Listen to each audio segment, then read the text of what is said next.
Okay, good afternoon, ladies and gentlemen. My name's Duncan Reid. I'm Marketing Manager at DVV Solutions. Welcome aboard to the latest in our series of third-party risk management webinars.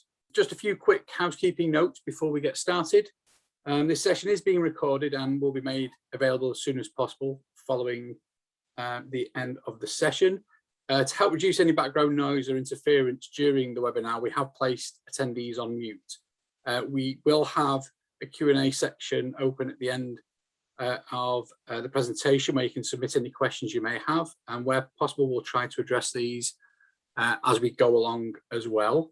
You can use the chat or Q&A button within the browser to submit that. Today we're delighted to be joined by our partner ProcessUnity for best practices in third-party risk program automation, where we hope to provide an introduction into how next generation automation can transform inefficient onboarding, due diligence, and ongoing monitoring processes and turn them into a world-class risk reduction program. As such, please allow me to introduce our speakers today. We have Joel Brandon, Sales Director at ProcessUnity, who's responsible for the development and support of tailored TPRM services and automation solutions for clients across the UK and Europe. As a senior solutions consultant at ProcessUnity, Ben Baker has a wealth of experience, having helped hundreds of customers successfully implement and operationalize their third-party risk assurance programs, utilizing the power of the ProcessUnity VRM platform. And finally, we have Sean O'Brien, Managing Director of DVV Solutions. In addition to the day job, Sean is a founding member of the EMEA Steering Committee for the Shared Assessments Programme and sits on their Best Practices Committee, providing a Eurocentric perspective into the development of the global standards and practices within the programme. First, if I can hand over to you, Sean, just to set the scene a little on the expanding challenges faced within the cyber supply chain. Yeah, absolutely. Good afternoon, everybody, and thank you very much for your time. My involvement here is somewhat brief, but I'll keep it somewhat fairly to the point. Third-party risk is expanding at an exponential rate. The number of regulations that we're all having to adhere to are increasing year on year. The complexity of them is increasing year on year. So it doesn't really matter which particular vertical market you're in, whether you're in financial services or retail or whatever, but more and more we're being asked to undertake an ever-increasing amount of due diligence on the supply chain. We're outsourcing more and more to third parties, fourth parties, fifth and nth parties, and particularly on the back of the pandemic, that's very much true. And due diligence and risk management and risk mitigation are really high-level board discussions now. So on the right-hand side, you'll see a brief overview of the general regulations that we work towards and adhere to, both in terms of DVV's managed service offerings around managed questionnaire and managed on-site, using the ProcessUnity platform, but also in terms of things like continuous monitoring as well. And I think it's fairly true to say that you know, the amount of business that is taking place in and around the third-party area is increasing exponentially. So I did say keep it fairly brief, but if anybody has any specific questions around any of those regulations, we can take that later, or indeed take it offline if need be. So thank you, Duncan.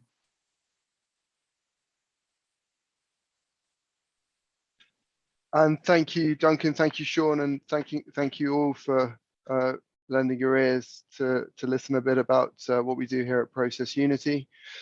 To the points that Sean has just described, there is an ever increasing amount of complexity in third-party risk. And we've seen customer organizations at every level of maturity, but essentially trying to manage this process using questionnaires in spreadsheets, trying to communicate across the business and externally using email, using SharePoint, and all manner of technologies which add to the complexity and make the process largely unauditable. What we're here to do here at ProcessUnity is to provide a platform in which our customers can automate the third-party risk programs. And we're really the leader in the space. We're the highest rated platform available in the market, and that's based on independent Gartner reviews that are produced every year. And we really focus, we're laser focused on customer success. It's really important to us to make sure that our customer programs are successful, and that the software that they use or the platform that they use to manage it assists them with that. And to that end, ProcessUnity has implemented the solution over 300 times across the world in a whole range of different organizations of different sizes and shapes, as I say, at different levels of maturity. And that expertise and that experience really allows us to learn from best practices. And we've distilled those learnings down into the solution that we're going to look at today, which is what we call our best practices program, which is essentially an out-of-the-box turnkey solution for third-party risk management, which is designed to solve 90% of what most of our customers are looking to achieve in their program. And that expertise that I mentioned before really allows us as a business to drive significant time to value. So what you would expect to see in our best practice solution is a complete end-to-end configuration to solve for the third-party risk workflow and framework.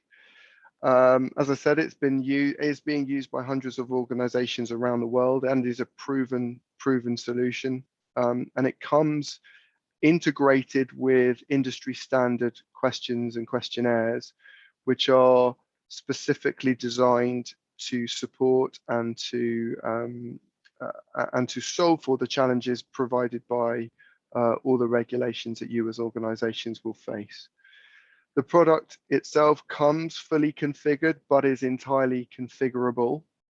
So that means that any changes that you want to make to the program over time, you can, and you don't need to depend on us or an external organization to configure it. You can do that yourselves. And so that really lends itself to a very cost-effective and, as I say, low-cost implementation for a best-in-class solution. Next slide, please. So we really support all parts of the third-party life cycle, right from that initial onboarding stage. And in fact, even before, customers are increasingly using our platform to do service level risk assessment before even a vendor is selected for a particular engagement.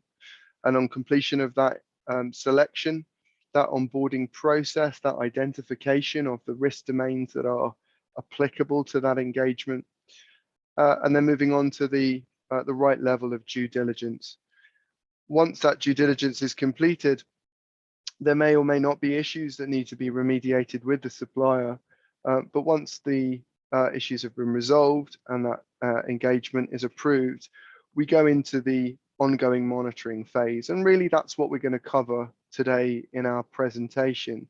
Now, as you can see, there's a whole range of other areas that our product can help support, from performance management, including things like SLAs. We support the contract review process, and we even help customers with on-site control effectiveness assessment. And all of that can be done in the use of our platform. And of course, all of that is done by our partners at DVV using our platform. So we're really excited to present this in conjunction with DVV today. If we can just go to the next slide, what we're going to look at is really 5 components of our platform.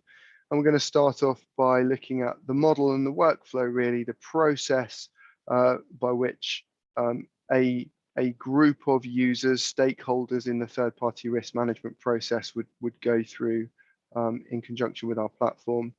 We'll have a look at those assessments, the questionnaires that we use, how those questionnaires are all scored and rated, and how that serves up both an inherent and then a residual risk for the third party and the engagements that third party is delivering.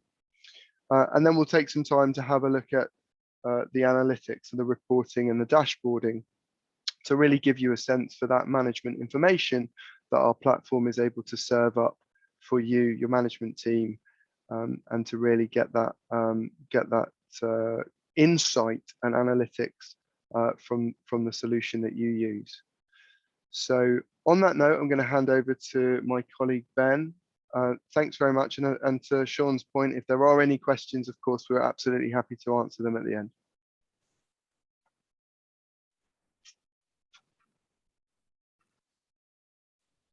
Great. Thanks, Joel. Confirming you can see my screen.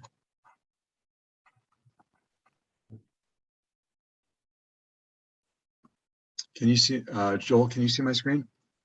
Yes, we can. Yeah, okay, we can. Perfect. Thank you.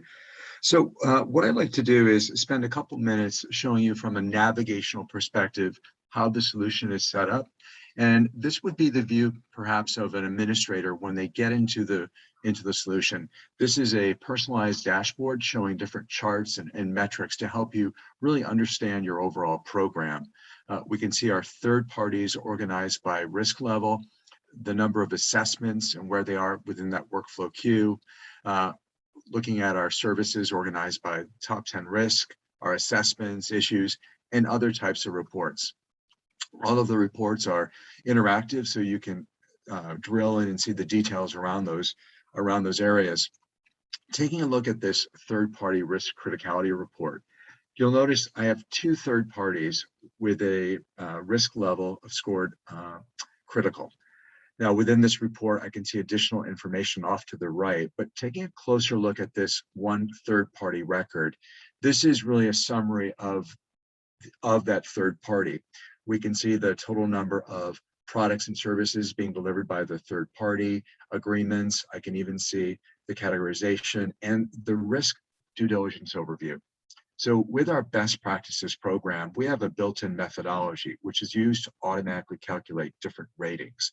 So I can see that the inherent risk is critical, the residual risk is critical as well, and that will drive what's the assessment frequency. And here you can see the SIG questionnaire that is in scope. In a few minutes, I'll talk about how we calculate those ratings, but returning to that dashboard view, I can also see the layout of other types of reports organized in different folder views. I like to think of this dashboard as really the types of reports you want to have at your fingertips, but you can also add additional reports as needed. On the left side, I have this workspace area, which displays other types of reports, a really more focused view. Now, when we think about the assessments and the questionnaires that we're going to be sending to the third party, we have a library where those are stored or maintained. We can take any existing questionnaires and those can be imported into the system using import templates.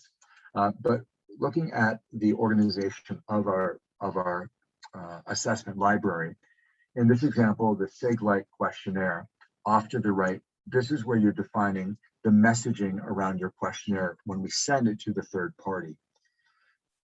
Expanding this displays the various sections that make up the questionnaire.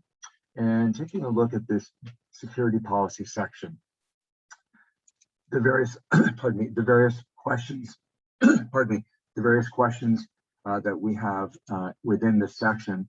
Now, from a demonstration perspective, I have narrowed the scoping down. But in this specific question, we're asking the third party if they have an information security policy that's been approved by management. Now, some of the features within the questionnaire, you're able to identify based on the type of response, and you can implement a scoring methodology.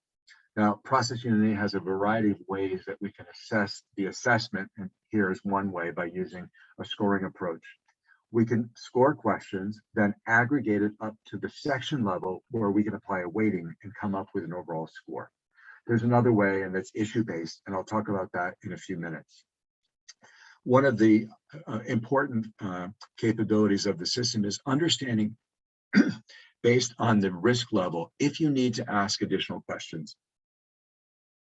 So in this example, because we're asking around information security policies being approved, we can use conditionality. Using a response, we can then determine that we will show additional questions. And you'll see this in action when we get into the vendor portal. But the end result is we're only showing the third party relevant questions based on how they provide responses. If at any point in time you need to add additional questions into the questionnaire, you can certainly do that by clicking on the ellipsis. So at the end of the day, I like to think of this as a living assessment library, where the solution will automatically determine what's the right questionnaire that we need to send to the third party based on the risk level. And the system will automate this entire process. Just to highlight the last two menus, this is where reports can be written and then published to different dashboard views. Out of the box, we provide over 50 standard reports, and reports can be modified within the library. There is no custom coding. You don't need to know how to use any custom or any SQL code. There are no joins. It's simply building a report organized by different report levels and then identifying what are the fields, the attributes that you want to include in the report.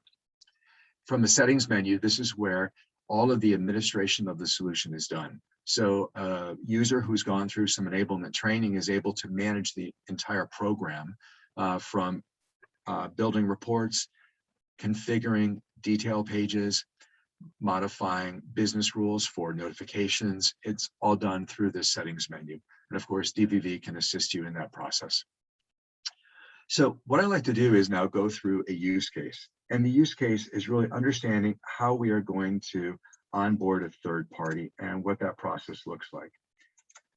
So we're going to start off with that onboarding process where a business user is going to make a request to onboard a third party or to add a product or service to the existing third party, sending the due diligence to the third party, reviewing the responses, and then making a risk decision how to proceed with that request. So I'm going to change my role and I'm going to be logging in as a business user. So this is an internal user who's making a request to onboard a new product or service. The first thing you'll notice is there's a very simplified user interface. This user, Lisa, the business user, is really managing the request that she's made. She'll be able to apply filters, search for specific third parties, requests, and so forth. The first step typically is to search. Do we already have this third party in use, or is that product or service in use? Assuming that neither is true, the user can create a new request. I'm going to open up an existing request, and this happens to be a request to onboard a new third party by the name of Global Technology Services. At the top of the page, we can see where this request is sitting within the workflow queue. Now, the status is disseminated into a variety of reports, so you always have real-time information around this request. A few things to highlight regarding this onboarding form. Of course, we are identifying some basic information. The first thing is searching to see if the third-party record already exists. So by typing a few letters, the system will look for any potential match. Of course, this cuts down on duplicate entries. I am also able to search to see if we have a product or service that is already in use. Let me just go back to our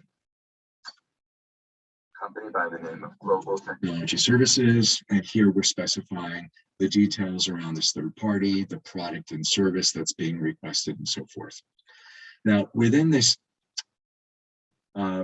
due diligence section, we're asking a set of key questions. And these key questions really represent different risk domains. We need to understand, is there a risk posed from a cybersecurity perspective in due diligence around business continuity, financial viability?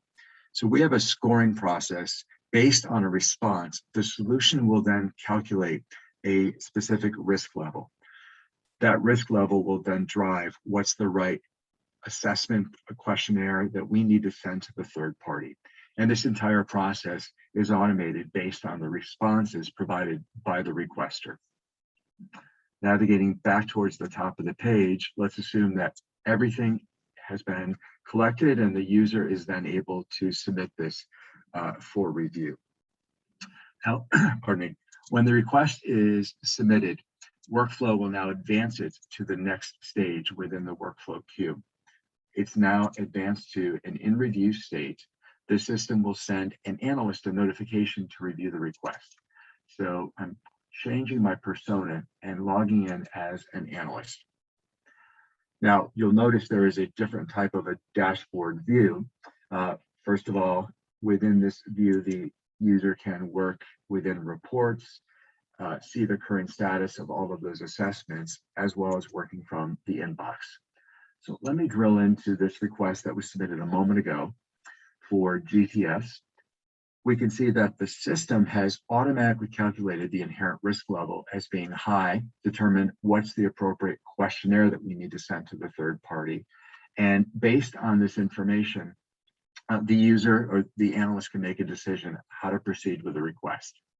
If additional information is needed around the request, a message can be sent back to the requester. But let's assume that everything is complete and the analyst is ready to initiate the next step. Now, at this point in time, the analyst could reassign the relationship manager.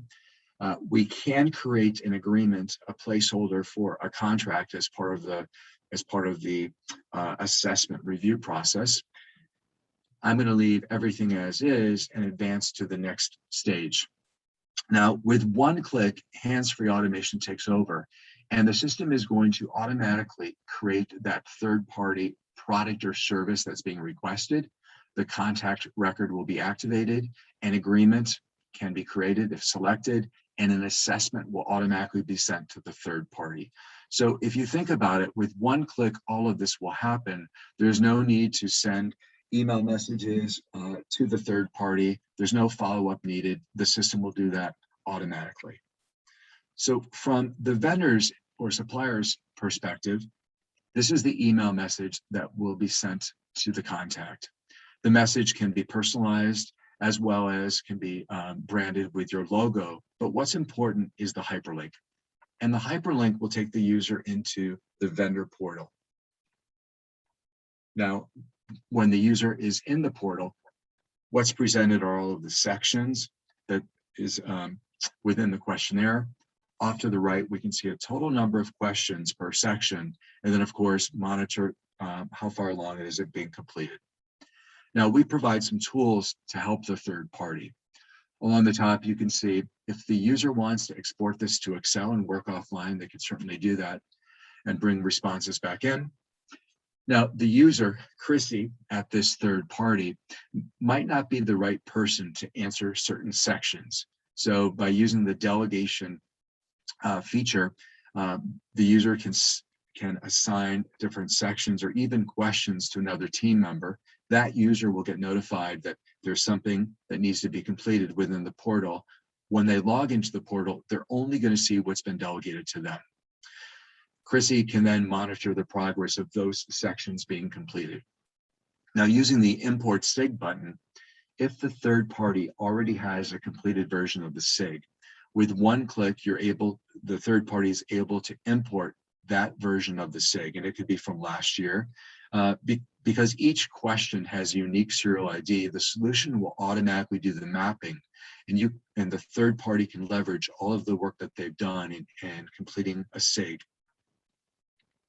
If there are new questions that have been added to the questionnaire, or if new questions have been added into the library, then of course the third party will need to answer those questions.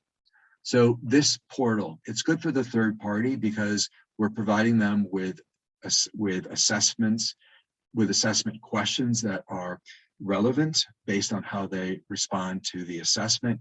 And of course, it's good for you. There's no need to send email messages to follow up on the completion of assessments. There's no calculation of responses. The system will do that for you.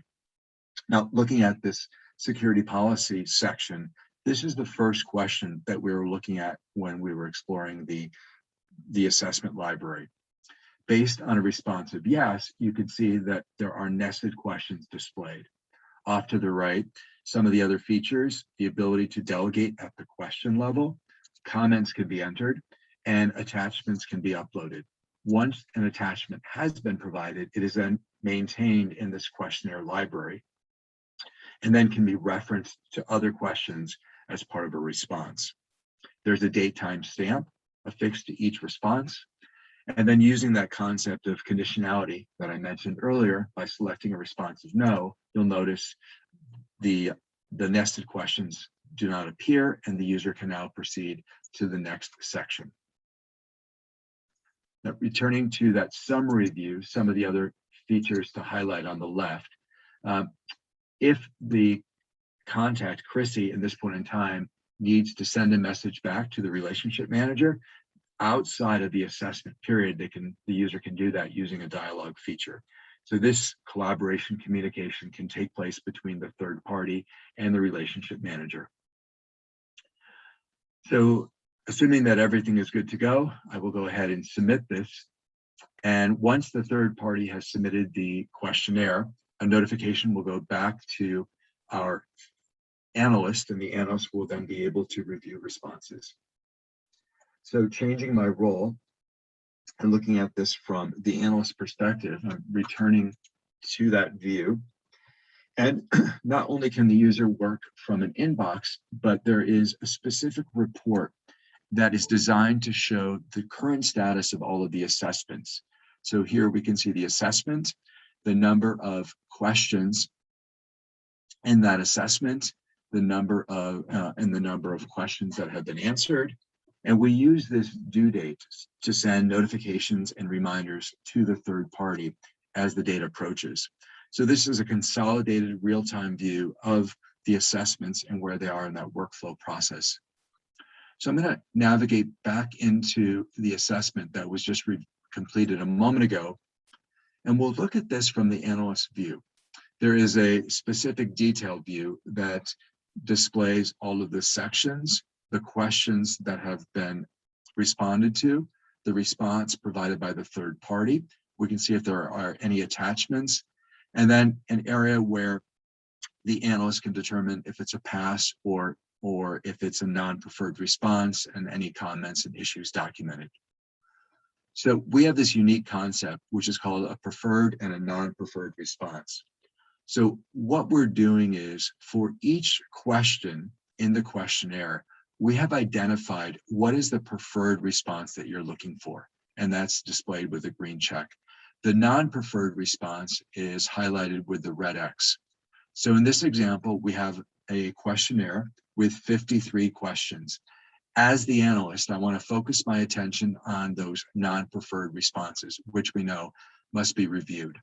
So applying the filter, I go down from 53 questions to 9 questions, at which point the analyst can drill in and see the details around that question. In this case, we were asking the third party if they have a business resiliency plan that's been approved by management. The third party provided a response of no. So the analyst had a follow-up question based on that response. So here we can see that conversation that took place between the analyst and the third party. So all of those questions that have been flagged for follow-up are in edit mode. When the analyst sends a message back to the third party, asking them to provide a comment to that follow-up question, all of those questions are in edit mode. Everything else is locked down. So the third party is able to modify the response, perhaps upload an attachment, and then when it's submitted for review, the analyst can proceed and make a determination. Is this an acceptable response, or do we need to create an issue to follow up? So an analyst can provide the review comments, can then specify, and in this case, an issue has been documented around an insufficient resiliency program. The analyst is specifying what the expected mitigating controls are that are be put into place, the steps around that issue being remediated, and then identifying what the severity level is. So at the beginning, I mentioned there are several approaches to scoring questionnaires. One approach is using a scoring level at the question level. And another way, as part of our best practice program, is using the number of issues by severity to calculate the assessment rating. So two different approaches, and we have extensive experience helping our customers identify what is the right approach that they want to take and coming up with an overall assessment rating. But at the end of the day, that assessment rating will be used as part of the overall residual risk calculation. So returning to the view on the left side, the analyst is then able to view from a question level the number of issues that have been documented, can also see a summary of all of the collaboration that's taken place between the analyst and the third party, as well as viewing at the question level. So instead of having to drill into each question, there's another approach. One way is by clicking on the ellipsis button, and the analyst can simply identify, is this a pass? Is an issue, should an issue be documented, or do we need additional information as part of the review process?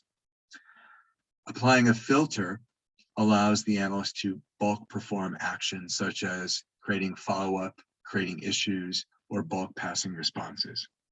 So different ways that the analyst can work within the review process. Let me close out of this and return to the assessment itself. And here for that assessment, we can see that the current status is submitted and review, and the analyst will now determine how to proceed with this request. One of the ways the analyst can proceed is by running an out-of-the-box report. And this is a summary view of the assessment and the responses. So based on the number of issues by risk domain, the system is providing a count. We can then focus our attention on those specific risk domains that have some gaps. The analyst can then share this with key stakeholders and has a record for this specific assessment of the risk that have been identified for this product service request. Returning to the assessment itself, the analyst can now determine, based on all of the information that's been collected, how to proceed with the request. To close that request, the assessment will convert this over to the final stage submitted. Now, when we think about the life cycle of an assessment of that product or service that's being requested, we have some reports off to the left side. If I go into the report for third parties, this is the overall summary or inventory of all of our third parties. We can see off to the left, off to the right, the number of products and services being provided by this third party.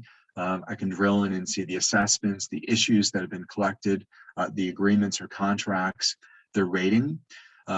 So I mentioned how we're calculating the residual risk, and just to review that, we're using the assessment rating and the last inherent risk rating to calculate what the residual risk is.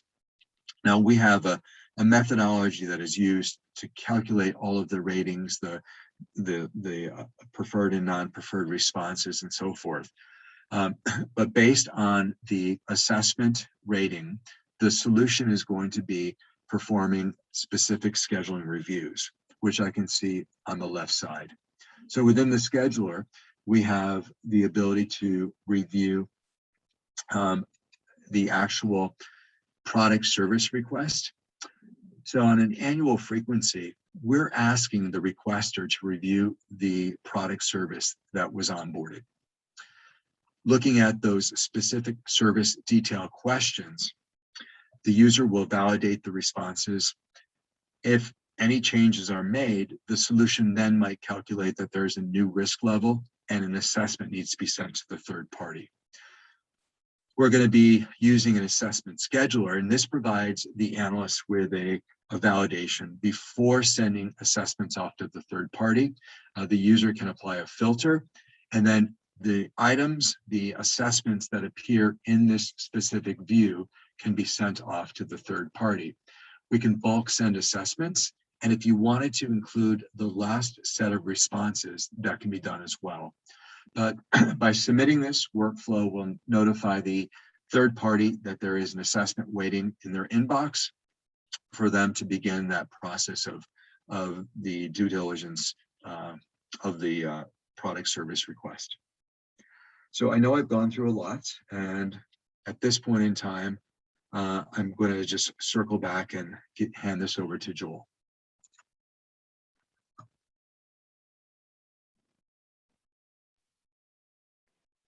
Thanks very much, and thanks for a great demonstration, Ben. So in short, what we hope you've seen really here is a demonstration that really gives you a sense of the value that the platform can deliver. The first obviously being that core automation of manual processes. And I hope you can see we've put a lot of work into our best practices to make that efficiency gain, to remove all of that automation. And the second key component that I want to highlight here is how the platform really scopes in the applicable assessments and the right questions commensurate with the engagement with that vendor. We've had an opportunity to look at some of the dashboarding and reporting, and the fact that the platform delivers that real time. And just a final note, I know we didn't cover a lot of it in the presentation today, but a key area of focus for us is integration, and not just integration with internal application, but also with third-party data sets, other data products that organizations may use to vet the relationships with their third parties. And we do focus a lot on that integration piece. As you can see here, we've chosen some of the leading vendors in the space. We've identified who is best of breed for each of these risk domains, and pre-integrated that content into the TPRM lifecycle. And if you're interested in understanding how that works and how we've made that content actionable in ProcessUnity, please do raise your hand and ask either Sean or I to discuss that with you after the presentation today. I'm going to hand back over to Sean to wrap up for us. Sean, over to you. Hey, thank you, Joel. Thank you, Ben. Really good, clean demonstration. I think, just sitting back and watching and listening, I think hopefully people can see why we've chosen ProcessUnity as our primary managed service platform.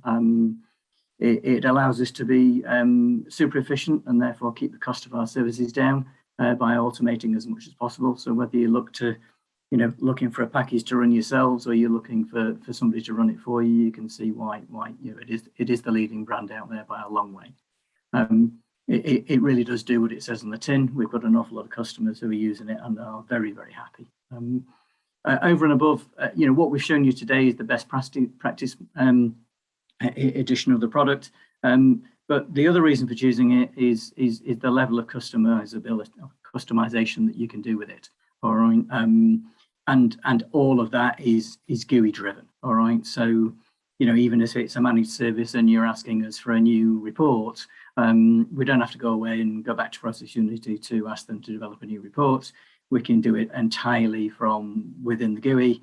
All right, design it. As long as the data's in there, we can pretty much present it in whatever way you want to. And as Joel very kindly alluded to, there's a huge number of integration options there. And in actual fact, we can workflow and automate through pretty much the whole onboarding and automating the risk scoring right the way through the process. And we've got a number of customers where we've done that. So overall, it's extremely good value, all right, and will grow as your program and your maturity allows you to grow, all right. Obviously, resources are the primary constraint, and the skill sets are the primary constraint in this area. So, but it covers, pretty much cradle to grave. We talk very much about the questionnaire at this moment in time, but we also utilize it for the on-site or virtual on-site, as we've all been doing over the past 18 months process. integration of the scoring and the findings from the continuous monitoring tools, and then all the communication both back to your line of business and right the way through to the tracking of all that communication with the third party, fourth party in terms of remediation. All right, so as and when the auditors knock on your door, you can just go, there you go, here it is. You can see everything cradle to grave. All right, so single platform, all right, single view of third party risk, and roll it back up into your enterprise risk management program as well. So needless to say, I'm quite keen on the product, to be perfectly honest.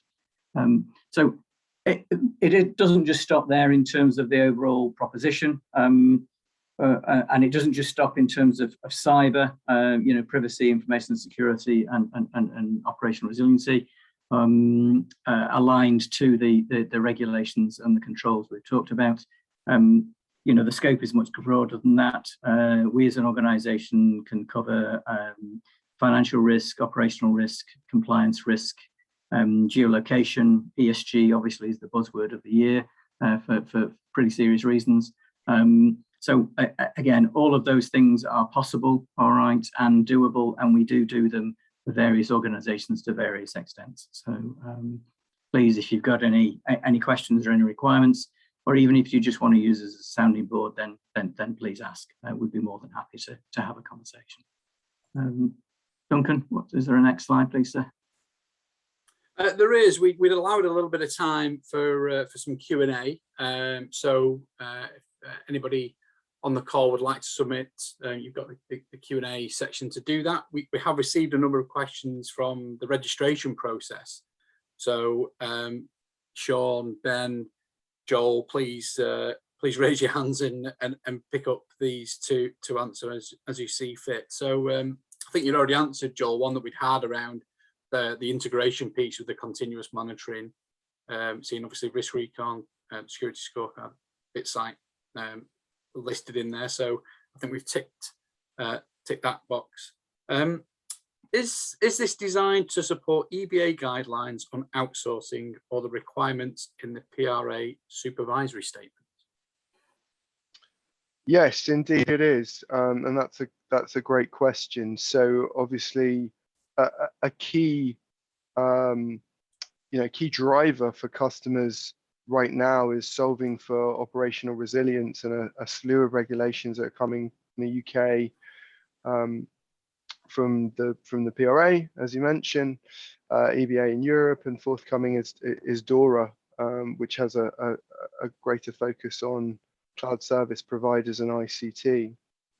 We recognize that is as I say, a major driver, and so in our best practices program, we pre-configured a series of questions and inherent risk assessment components which allow customers to solve for that straight out of the box, and that includes that initial service level risk assessment, as I mentioned, so even before the selection of potential candidate vendors, functionality in the product for users to understand the risk associated to outsourcing, and in particular to identify whether outsourcing is material. And obviously material outsourcing, as it's stipulated in the regulation, then requires additional actions in the onboarding and risk assessment process. And that includes things like identifying exit plans and stressed exit plans, informing the regulators that material outsourcing engagement has begun or potentially changed, and having documented evidence of the potential risk that the material outsourcing provides. So we've done a lot of thinking about that for our customers and pre-built that into the solution. And in addition to that, we have our partners at Shared Assessments, and Sean perhaps can talk a little bit more about that, but the questionnaires that they provide, both the SIG Core and the SIG Lite, that come pre-configured and out of the box in best practices, are aligned to those regulations in Europe and a whole range of regulations around the world. All the questions that are in there are aligned to regulatory standards and controls.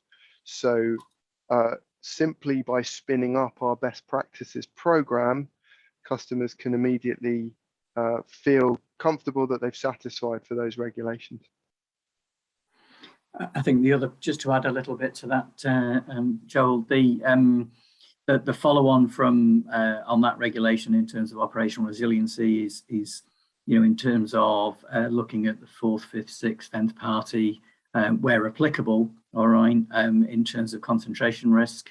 And while you might not have a contract with that particular supplier because you've not got a direct relationship with them, hopefully you might have some flow down terms from third party to fourth and so on and so forth, but identifying who those fourth parties are, the product fully supports that, all right, in order to be able to track them.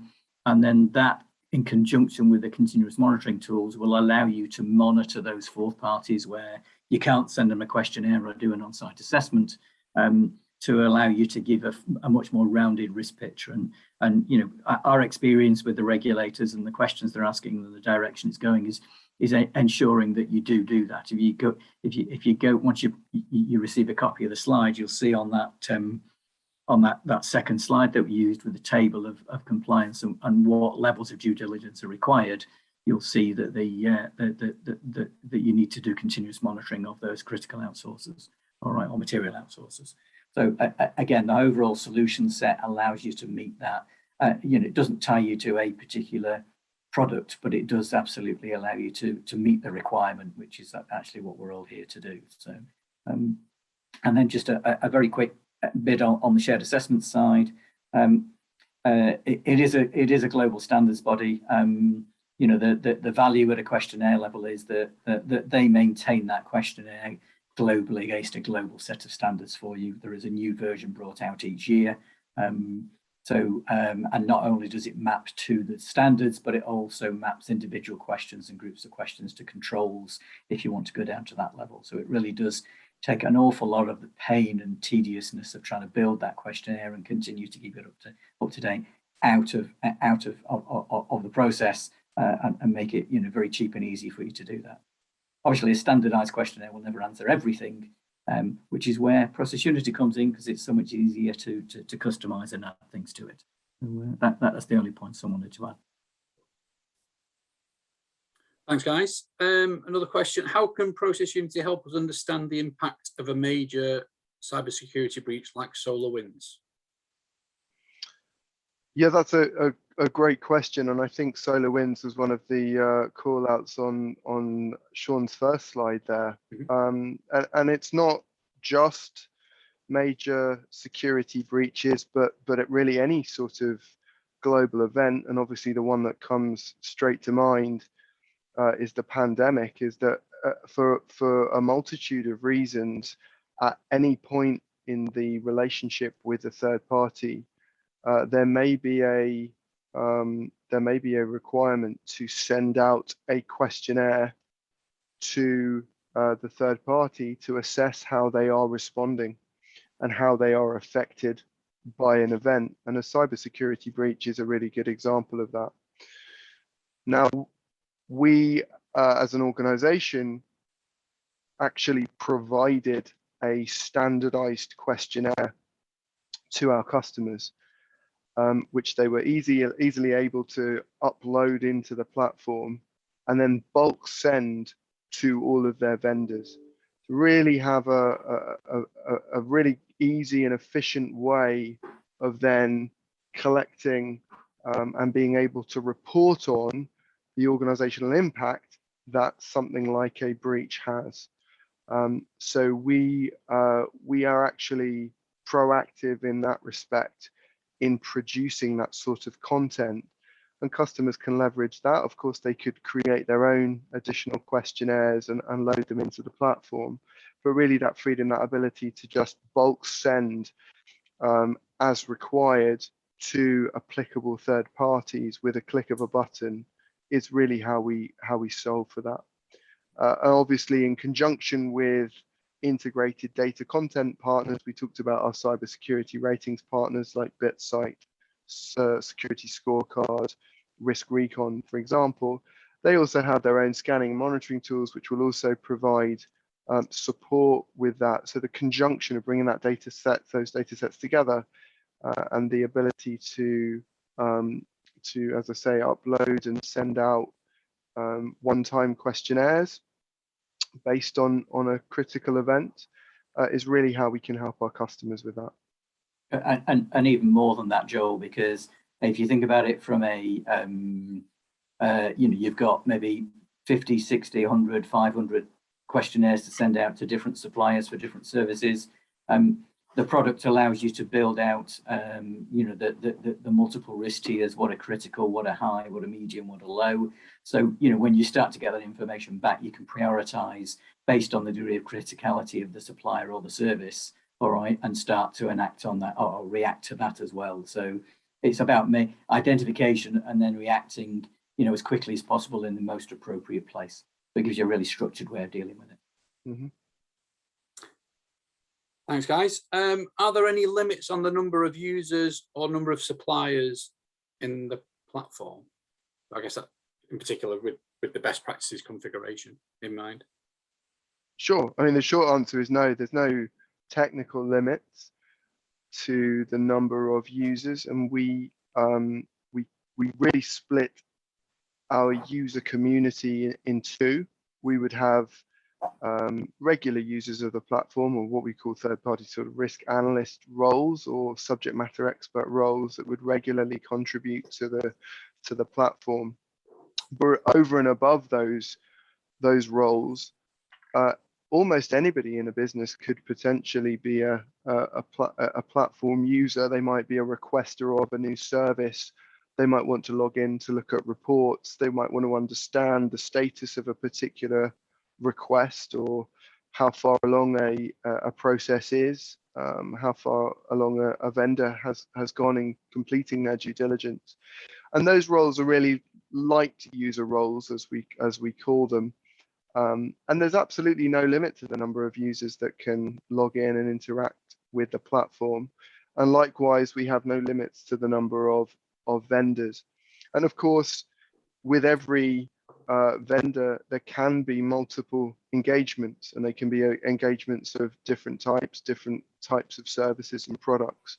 So our platform permits a one-to-many relationship between vendors and engagements, and each engagement can be assessed individually and rolled up to that vendor record.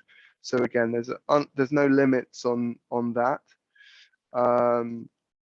And yeah, customers are obviously free to extend the use of the platform across the entirety of their third-party ecosystem, and that's not just suppliers.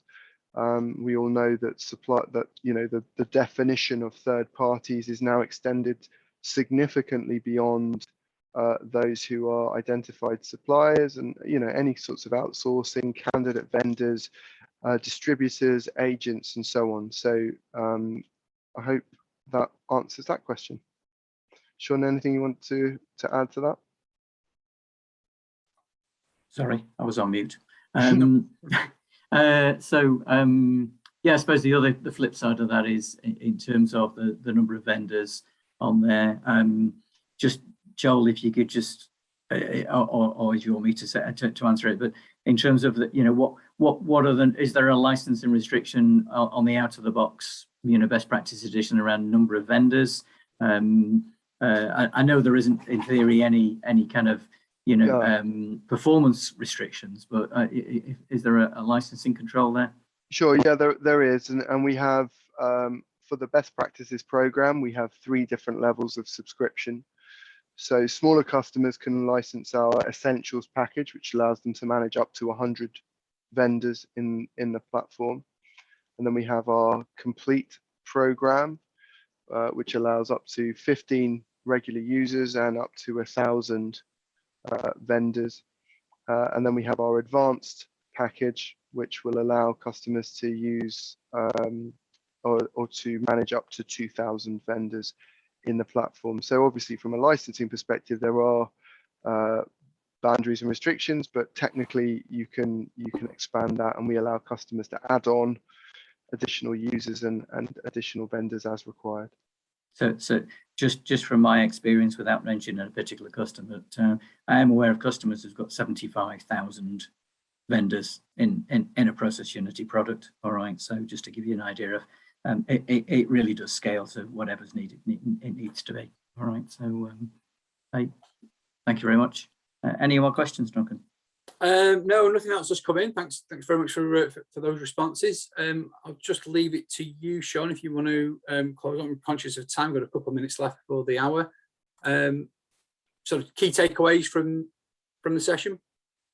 I think if you're looking for a tool to build a practice on, I think ProcessUnity gives you an incredible leg up to move from that Excel spreadsheet based environment that most of us have started from. All the heavy lifting's been done for you, and while the best practices might not match your business processes entirely, it allows you to grow and mature extremely quickly. But as we've hopefully highlighted today, that once you've got that in place and have got used to it, it can then be modified to how you want to be able to work going forward. So I think it gives you a really great start.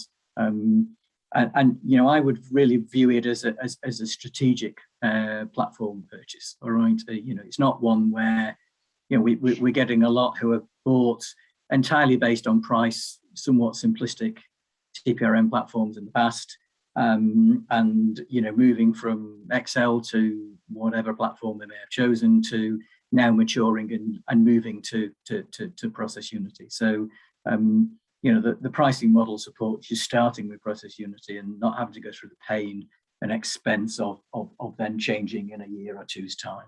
All right, so hence the use of the strategic platform really in my mind. So that's, I think, the message I'd like people to take away. Thank you very much. If there's anything of interest for you, we appreciate your time today. If you'd like to take the discussion further on any of your third-party risk management challenges and how you might be looking to generate greater scale and improve the risk reduction from your TPM program, you can always reach out to Sean or Joel. We'll be providing their contact details via email with a link to a recording of today's presentation. But I'd just like to thank everyone for attending, and obviously our presenters, Ben, Joel and Sean today. Thank you all, stay safe, and we hope you can join us again very soon. Thanks, Duncan. Thanks, everyone. Thank you. Bye-bye.